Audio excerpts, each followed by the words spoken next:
সাপ্তাহিক ছুটির দিনের বাজার পরিস্থিতি জানাতে রাজধানীর কারওয়ান বাজার থেকে যুক্ত হয়েছেন সহকর্মী ইমদাদুল আজাদ। এছাড়া চট্টগ্রামের কর্ণফুলী বাজারে আছেন কাজী মাহফুজ এবং সিলেটের মির্জা জাঙ্গাল বাজার থেকে যুক্ত হয়েছেন সন্দীপন শুভ। তবে রাজধানীর বাজার পরিস্থিতি জানাতে আমাদের সাথে যুক্ত হয়েছেন আজাদ। আমদানি পরব পেঁয়াজের দাম না কমার বিষয়ে ব্যবসায়ীরা কি বলছেন আর অন্যান্য শাকসবজির দরদাম সম্পর্কে জানাবেন।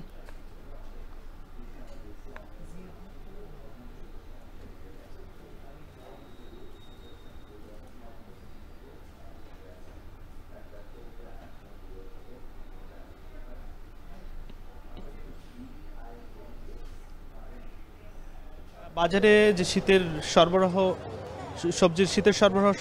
সবজির সরবরাহ কিছুটা বেড়েছে। আমরা এখন কারওয়ান বাজারে আছি। কারওয়ান বাজারে সবজির দাম তুলনামূলক অনেকটাই কম মনে হচ্ছে গত সপ্তাহের তুলনায়। তবে আমরা বিক্রেতাদের সাথে কথা বললাম, তারা যেটি জানিয়েছেন যে পেঁয়াজের দাম কিছুটা বাড়তি। আজকে কারওয়ান বাজারে যে সবজির দাম যেটা আমরা দেখছি যে লেবু বিক্রি হচ্ছে যে প্রতি ডজন 40 থেকে 50 টাকা, বাঁধাকপি 30 টাকা প্রতি পিস এবং ফুলকপি 40 টাকা, বেগুন 40 টাকা কেজি।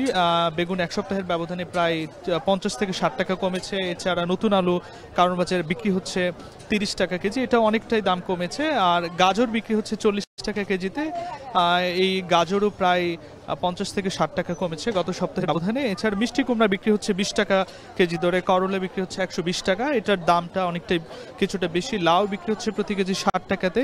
এছাড়া মৌসুমের আরেকটি পণ্য, নতুন পণ্য আলু, এই আলুর দামও অনেকটাই কমেছে বাজারে। এখন সাদা আলু যেটা বিক্রি হচ্ছে 30 টাকাতে কেজিতে, আর নতুন যে লাল আলু সেটা 70 টাকার আশপাশে বিক্রি হচ্ছে। কয়েকদিন আগে নতুন আলুর দাম ছিল প্রতি কেজিতে প্রায় 100 টাকার উপরে, সেটার সরবরাহ বৃদ্ধি পায় অনেকটাই দাম কমেছে।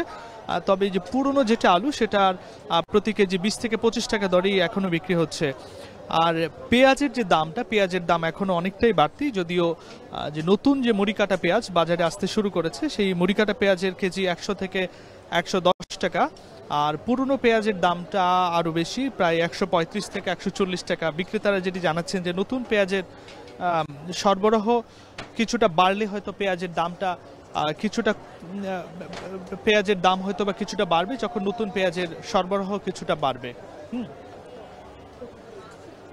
দর্শক, আমরা রাজধানীর বাজার পরিস্থিতি জানছিলাম, এবার একটু ঢাকার বাইরের খবর জানতে চাই। মাহফুজ, চট্টগ্রামে পেঁয়াজের বাজার পরিস্থিতি কেমন দেখছেন? পেঁয়াজের তো আমদানি হচ্ছে, এরপর দামের প্রভাব কেন খুব বেশি তারতম্য হচ্ছে না? চট্টগ্রামেও পেঁয়াজের বাজারের একই অবস্থা আমরা দেখতে পাচ্ছি। বিশেষ করে খুচরা পর্যায়ে দাম কিন্তু এখনও অনেকটা আগের দামে, অর্থাৎ কেজি প্রতি 130 থেকে 135 টাকায় ভারতীয় পেঁয়াজ বিক্রি হচ্ছে। আর দেশি পেঁয়াজও বিক্রি হচ্ছে, আমরা এখানে দেখছি যে 115 থেকে 125 টাকায়। এখানে যারা খুচরা ব্যবসায়ী আছেন তাদের সাথে আমরা কথা বলে যেটি জানতে পেরেছি, তারা বলছেন মূলত পাইকার পর্যায়ে তাদেরকে বেশি দামে পেঁয়াজ সংগ্রহ করতে হচ্ছে, যার কারণে তার প্রভাবটি খুচরা বাজারে এসে পড়েছে। তবে পেঁয়াজের সরবরাহ কিন্তু পর্যাপ্ত রয়েছে বাজারে। একই প্রশ্ন আমাদের ছিল পাইকারদের কাছে। পাইকাররা আজকে আমাদেরকে যেটি জানিয়েছেন, খাতুনগঞ্জের পাইকারি বাজারে ভারতীয় পেঁয়াজ আজ বিক্রি হচ্ছে 115 থেকে 122 টাকায়, আর দেশীয় পেঁয়াজ মিলছে 90 থেকে 100 টাকা। আর রসুনের ক্ষেত্রে আমরা দেখতে পাচ্ছি বাজারে রসুনের দাম অনেকটা স্থিতিশীল রয়েছে, 150 থেকে 160 টাকায় বিক্রি হচ্ছে। অন্যান্য যে পণ্যগুলো রয়েছে, বিশেষ করে মুদি অন্য পণ্য, ডাল জাতীয় পণ্যগুলোর দাম স্থিতিশীল দেখতে পাচ্ছি। বিশেষ করে মসুর ডাল, ছোট দানার যে মসুর ডাল, সেটি আজকের বাজারে বিক্রি হচ্ছে 180 টাকায়, আর বড় দানার যে মসুর ডাল সেটি বিক্রি হচ্ছে 100 থেকে 110 টাকায়। আর তেল জাতীয় পণ্য আপনি জানেন যে গত কয়েকদিন আগেই তেলের দাম লিটার প্রতি 6 টাকা পর্যন্ত বাড়ানো হয়েছে। সেক্ষেত্রে তেলের দামে আমরা দেখছি যে কেজি প্রতি 145 টাকায় বিক্রি হচ্ছে। চিনির দাম অনেকটা স্থিতিশীল রয়েছে, অর্থাৎ চিনি বিক্রি হচ্ছে 90 থেকে 95 টাকায়। তো সবকিছু মিলে বলা যায় যে পেঁয়াজ এবং অন্য দু একটি পণ্য ছাড়া বেশিরভাগ পণ্যের দাম অনেকটা স্থিতিশীল রয়েছে চট্টগ্রামের খুচরা বাজারগুলোতে। তবে পেঁয়াজের ক্ষেত্রে তারা যেমনটি আমাদেরকে বলছেন যে যেহেতু তাদেরকে বেশি দামে পাইকারদের কাছ থেকে পেঁয়াজ সংগ্রহ করতে হচ্ছে, যার কারণে খুচরা পর্যায়ে তাদেরকে বেশি দামে এই পণ্যটি বিক্রি করতে হচ্ছে।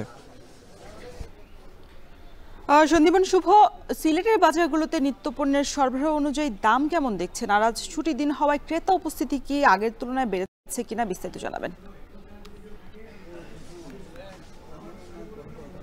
রসুন, আসলে আমাদের সহকর্মীরা যেমনটি জানিয়েছিলেন তেমন পরিস্থিতি কিন্তু সিলেটে, অর্থাৎ বাজারের যে ঊর্ধ্বমুখী প্রভাব সেটি কিন্তু সিলেটেও রয়েছে। বিশেষ করে পেঁয়াজের যে ঝাঁজ, সেই ঝাঁজটি কিন্তু আজও আমরা দেখতে পেয়েছি।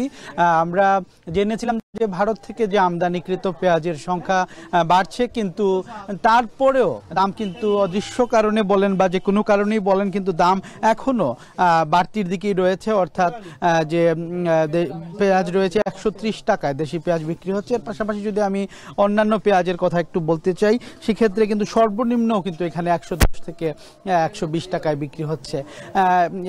এর ফলে যেটি বোঝা যাচ্ছে যে আমদানি করার পরও কিন্তু দামে কোনো প্রভাব আমরা পাচ্ছি না। এর পাশাপাশি ভোজ্য তেলের কথা বলতে হয়। ভোজ্য তেলের ক্ষেত্রে সয়াবিন তেলের দাম আপনি নিশ্চয়ই জানেন যে কয়েকদিন আগেই সরকার কিন্তু পুনর্নির্ধারণ করেছেন এবং 6 টাকা বাড়িয়েছেন লিটার প্রতি, এবং 195 টাকায় বিক্রি হচ্ছে এখানে। এবং এর পাশাপাশি 5 লিটার কিন্তু এখানে 960 টাকার মতো দামে কিন্তু বিক্রি করা হচ্ছে। তো এটার একটা স্পষ্ট প্রভাব আমরা দেখতে পাচ্ছি বাজারে। এর পাশাপাশি যদি অন্যান্য খাদ্যপণ্যের কথা বলতে হয়, সেক্ষেত্রে মোটামুটি স্থিতিশীলতা আমরা দেখতে পেয়েছি আটা বা ময়দা বা অন্যান্য পণ্যের ক্ষেত্রে। আমি একটু দামগুলো আপনাকে জানিয়ে রাখতে চাই। যেমন মুসুর ডাল রয়েছে, মুসুর ডাল কিন্তু যেগুলো চিকন দানার মুসুর ডাল, সেগুলো 170 টাকায় বিক্রি করা হচ্ছে। এর পাশাপাশি যদি মাঝারি দানার কথা বলি, সেখান থেকে কিন্তু 110 থেকে 120 টাকায় বিক্রি করা হচ্ছে। এবং এর পাশাপাশি যদি আমি অন্যান্য পণ্যের কথা বলি, অন্যান্য পণ্যের দামে কিছুটা স্থিতিশীলতা থাকলেও বিশেষ করে তেল এবং পেঁয়াজে কিন্তু চিন্তার ভাঁজ দেখাচ্ছে এখানকার ক্রেতারা, এবং তারা বলছেন যে এটাতে স্পষ্ট হয়তো বা সিন্ডিকেটের প্রভাব রয়েছে। সরকারের ইতোমধ্যেই যদি তারা উদ্যোগ না নেন, সেক্ষেত্রে রমজানে এটার প্রভাব আরও বাড়তে পারে বলে তারা ধারণা করছেন। রসন, এই ছিল নিত্যপণ্যের বাজার থেকে আমার কাছে সর্বশেষ তথ্য।